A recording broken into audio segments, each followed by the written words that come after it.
بسم اللہ الرحمن الرحیم۔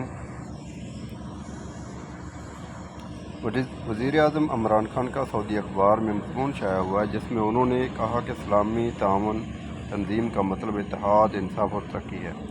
اپنے مضمون میں وزیر اعظم عمران خان نے کہا کہ آزادی کی 75ویں سالگرہ پر OIC وزرائے خارجہ کا اجلاس اسلام آباد میں ہو رہا ہے۔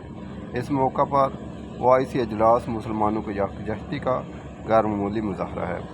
وزیر اعظم عمران خان نے کہا کہ OIC دنیا کی دوسری سب سے بڑی بین الاقوامی تنظیم ہے۔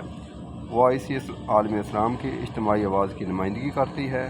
OIC کا اسلام آباد میں اجلاس عالمی تاریخ کی ایک نازک موڑ پر ہو رہا ہے۔ عمران خان نے کہا دنیا کو معاشی ناہمواریوں، عدم مساوات، وبائی بیماریوں اور موسمی تبدیلیوں کا سامنا ہے۔ اسلامی ممالک کو نئی حقیقتوں کے ساتھ انفرادی اور اجتماعی مفادات کو پورا کرنا ہوگا۔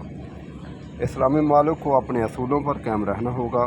انہوں نے یہ بھی کہا کہ اسلامی ممالک کو بڑی طاقتوں کے دشمنیوں میں شریک ہونے سے بچنا ہوگا۔ بین الاسلامی تنازعات حل اور بیرونی مداخلت روک کر اپنی خود مختاری یقینی بنانا ہوگی۔ عمران خان نے کہا اسلامی ممالک کو غیر ملکی مداخلت روک کر علاقائی سالمیت کا تحفظ کرنا ہوگا۔ OIC فلسطین اور مقبوضہ کشمیر کے حق خود ارادیت کی حمایت جاری رکھے۔ OIC فلسطین اور مقبوضہ کشمیر کی آزادی کی حمایت جاری رکھے۔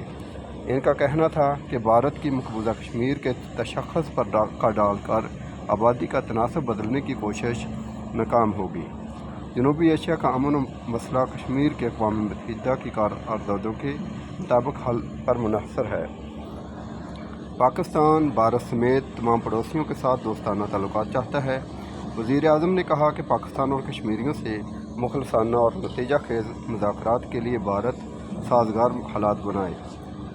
بھارت مقبوضہ کشمیر میں یک طرفہ اقدامات واپس لے۔ بھارت مقبوضہ کشمیر میں انسانی حقوق کی سنگین خلاف ورزیاں روکے۔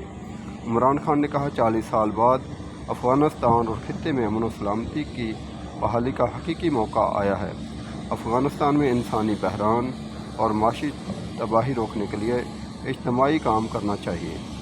انسانی حقوق خصوصاً خواتین کے حقوق کے فروغ میں افغان حکام کا ساتھ دینا چاہیے۔ انہوں نے کہا افغانستان سے دہشت گردی خطرات کم کرنے کے لیے افغان حکام سے فعال رابطے ہونا چاہیے۔ ہمیں مسلم دنیا کو درپیش مسائل کا خود حل تلاش کرنا چاہیے۔ شام، لیبیا، یمن تنازعات کو اسلامی ممالک کے درمیان تعاون سے حل کیا جائے۔ ان کا کہنا تھا کہ اس مسلم دنیا کے ان تنازعات سے تمام تر غیر مسلم مداخلت کو نکال دیا جائے۔ مسلم ممالک کے درمیان تنازعات کے حل کے لیے OIC اپنا امن و سلامتی کا نظام بنائے۔ وزیر اعظم نے مزید کہا کہ تنازعات کو مذاکرات سے حل کرنے کے لیے OIC کو اپنا نظام بنانے پر غور کرنا چاہیے۔